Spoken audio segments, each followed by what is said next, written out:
guys! Welcome back to Storytime Read Out Loud for you. Countdown to Christmas. Let's see, where's number 5? Do you see number 5? There it is. Good job. Today's story is Stitch the Dog Show Part 2. Yay! Let's go.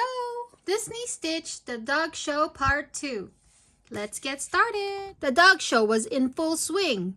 On the next challenge, the dog show announcer shouted as the judges placed 3 tubes in a zigzag shape on the ground.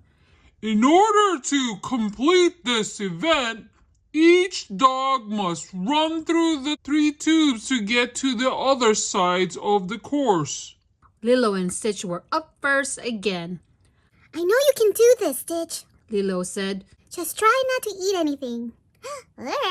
Stitch licked Lilo playfully and got into position.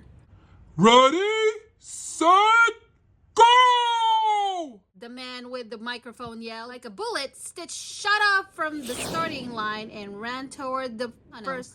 But instead of running inside the tube, the powerful alien smashed through the sides of each tube, running in a straight line from one side of the course to the other.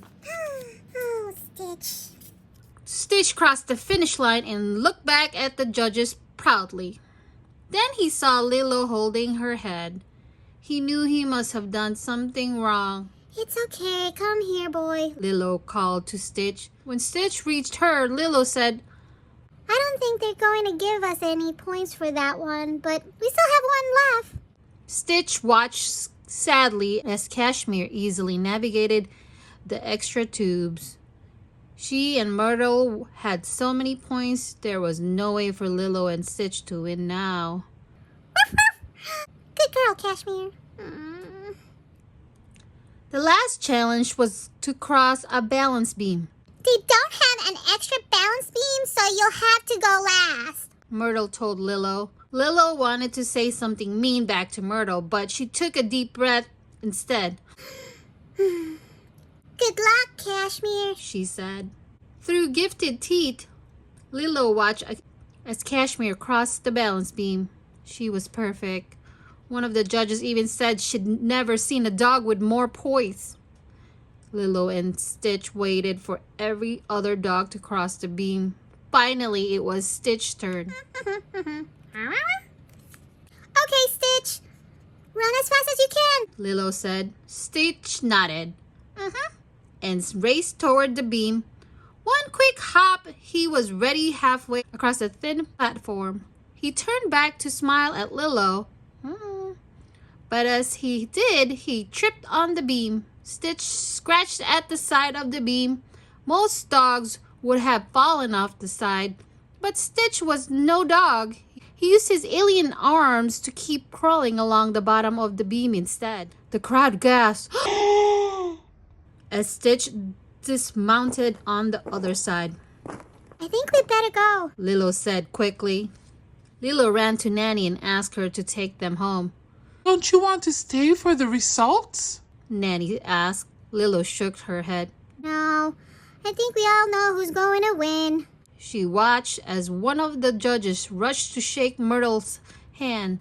Stitch whimpered beside Lilo. He felt bad for not doing better at the show. It's okay, Stitch. Lilo said. It was my fault. I should have given better instructions. Nanny watched as Lilo hugged Stitch. Aww. That night, Nanny tucked Lilo and Stitch into bed. Don't laugh, but I made something, she said. Nanny pulled out 2 large flat rocks wrapped in shiny tinfoil. They're supposed to be medals, she said, blushing. Lilo and Stitch turned the rocks over. On the back, Nanny had written their names and the words, Most creative. You did finish all the challenges.